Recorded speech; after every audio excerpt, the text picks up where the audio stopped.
Que les bénédictions de la lumière de la vie soient. Abish Adjiboye, on nous appelle. Nous allons parler de la morsure du serpent. Quoi qu'on dise, j'ai l'habitude de le dire, nous sommes un serpent de connaissance. Nous abordons donc avec vous la morsure du serpent. Il y a différents textes mythologiques qui abordent la morsure du serpent. Vous en trouverez dans la mythologie égyptienne et vous en trouverez également dans la Bible des chrétiens qui n'est qu'une copie de la mythologie égyptienne. Il faut le dire. Quand nous venons à la Bible des chrétiens, vous verrez avec l'histoire symbolique du Jardin d'Éden que en chassant Adam et Ève ou Ève du Jardin d'Éden, Dieu aurait dit, je rapporte l'histoire de la Bible, Dieu a dit au serpent, je vais directement sur le serpent, je mettrai une hostilité entre la femme et toi, entre son lignage et ton lignage. Il t'écrasera la tête et tu mordras son talon. J'ai paraphrasé. Vous voyez, là, on retrouve la morsure du serpent. Mais déjà, si nous nous intéressons au code et aux symboles dans ce texte, nous allons trouver donc Adam, qui n'est que le principe de notre esprit, le code Adam. Nous allons trouver Ève ou Ève, qui n'est qu'un code, le principe de notre âme. Et nous allons retrouver le serpent, qui n'est qu'un code, qui n'est que le principe de notre cas, de notre énergie de vitalité. Les choses commencent alors par se mettre en place. Il a été toujours évident pour nous certains aspects de la connaissance.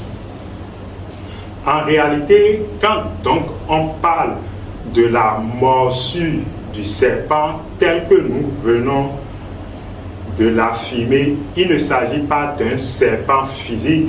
Et d'abord, je pense que physiquement, dans le fait, rares sont les fois où vous voyez une femme physique courir derrière un serpent pour lui écraser la tête. Vous voyez? Et rarement aussi, vous voyez un serpent qui se lance de course derrière une femme pour mordre le talon de la femme. Vous êtes en train de comprendre que ces faits et ces récits ne sont rien d'autre que des symboles. Si vous voulez vraiment faire preuve d'honnêteté et d'intelligence, vous devez vous affirmer que ce n'est rien d'autre que symbolique.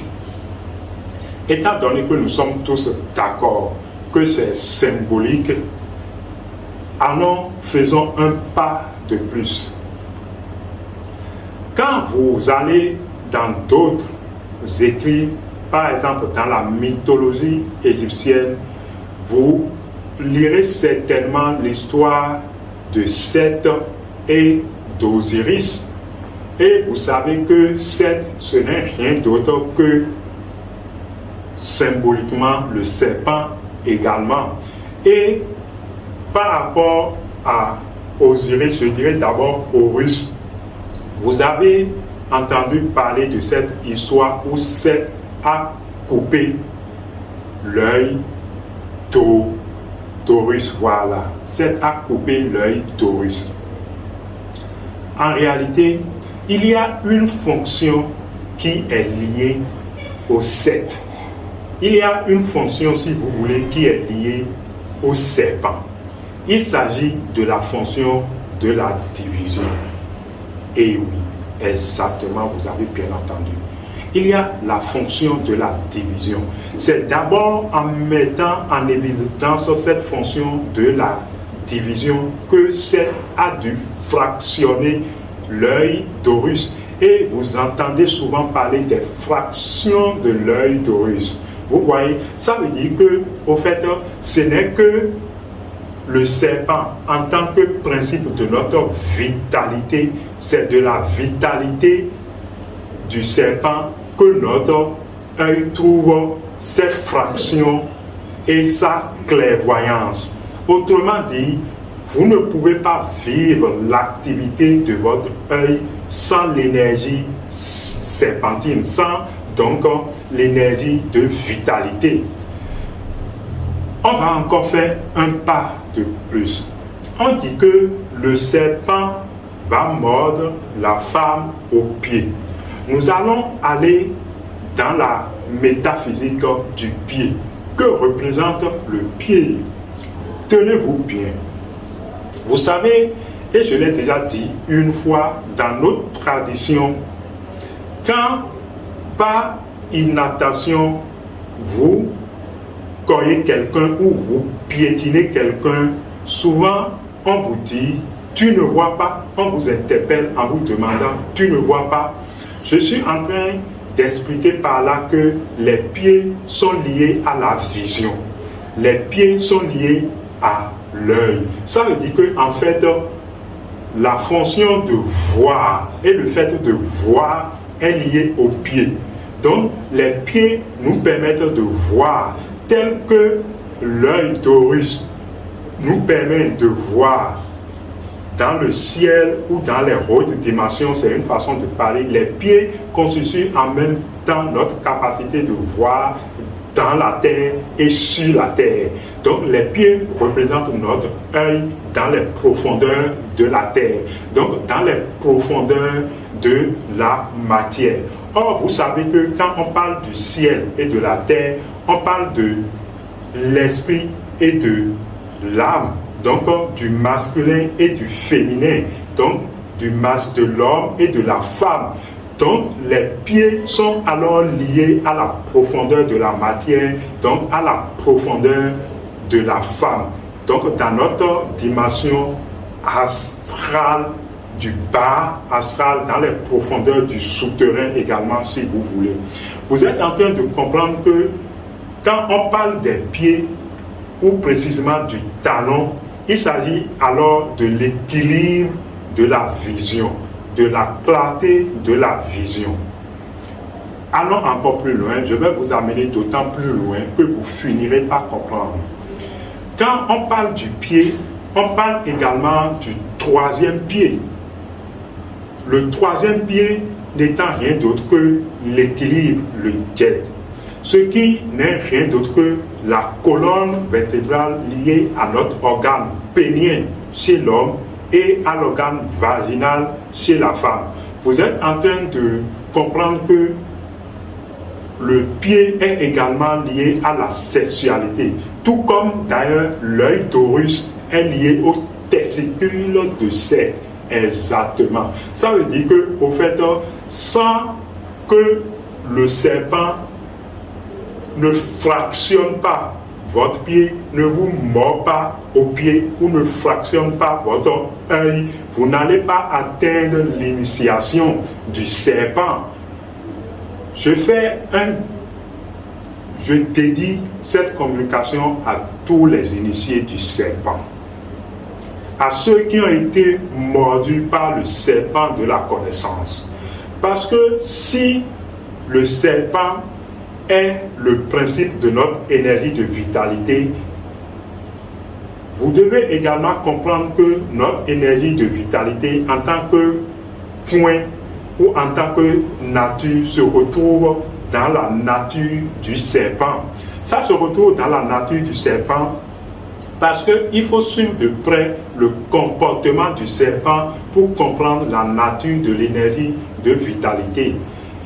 Le serpent peut aller sous l'eau. Il y a des serpents qui vont sous l'eau.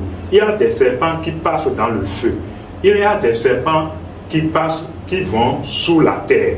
Il y a des serpents qui s'envolent, dont on appelle ou on nomme les serpents qui s'envolent des dragons. Vous voyez que, au fait, notre énergie de vitalité a toutes ces natures-là. Il y a le serpent qui peut muer et changer de peau. Donc, notre énergie de vitalité nous régénère et permet la régénération.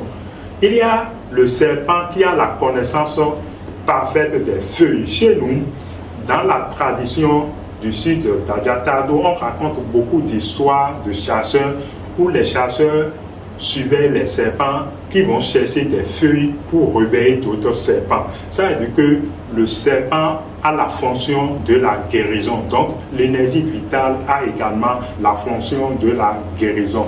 Ainsi de suite, je pourrais vous décrire et ressortir la nature vivifiante et vitalisante du serpent qui n'est rien d'autre que le principe de notre énergie de vitalité. Et c'est cette énergie de vitalité dans sa forme nourricière et transformatrice qui alors fractionne l'œil d'Horus. Vous savez que le fait de fractionner et de démembrer, il s'agit alors de l'équilibre, qui apporte l'équilibre et qui apporte l'harmonie. Vous voyez, c'est un peu comme on a fractionné, on a divisé, on a coupé. Je parlais tout à l'heure de la fonction de la division liée à Seth, qui a découpé son frère Osiris. Donc le fait de découper, c'est la recherche d'équilibre, de l'harmonie. Donc si votre œil n'est pas fractionné suivant ces fractions et repositionné pour que vous puissiez voir, c'est la même chose au fait. Il y a cette clé passe-partout qui traverse toutes choses. J'ai l'habitude de dire que la connaissance contenue de notre développement actuel, de notre lumière actuelle, ne peut se perdre. Quel qu'en soit où la connaissance se retrouvera dans son aspect caché, nous allons refaire sortir, nous allons extraire la substance. Donc le fait de couper, c'est la recherche d'équilibre, de l'harmonie ou de repositionner les choses. Vous voulez faire un pas de plus encore, allons encore en profondeur. C'est un peu comme histoire dans la Bible des chrétiens où on dit, c'est Simon-Pierre, pour ceux qui connaissent la Bible, n'est-ce pas? Bon, je nous pose la question, c'est Simon-Pierre qui a coupé l'oreille de quelqu'un dans le jardin, n'est-ce pas, quand les gens venaient arrêter Jésus. Donc, il a coupé l'oreille. Le fait de couper l'oreille et de repositionner l'oreille, vous voyez, c'est un peu l'équilibre, l'harmonie et resynchroniser l'oreille. Ceux qui sont des yogis et qui écoutent le son, le nada, savent de quoi je parle. Donc, pour vous dire quoi? L'initiation ou la morsure du serpent n'est que l'initiation. C'est l'initiation que vous faites selon les différents corps énergétiques. Parce que notre énergie vitale également a une structure d'énergie. Qu'on parle du corps physique, qu'on parle du corps éthérique, du corps astral, mais ça fait partie au fait de la structure énergétique du serpent. Vous voyez, donc l'initiation où le serpent en train de nous initier, en train de nous ouvrir les yeux, en train d'ouvrir les yeux de notre âme sur le cheminement initiatique. C'est en cela que vous êtes des initiés du serpent. Vous êtes des serpents de connaissance, des dragons de sagesse. Abish Adiboye, à la prochaine.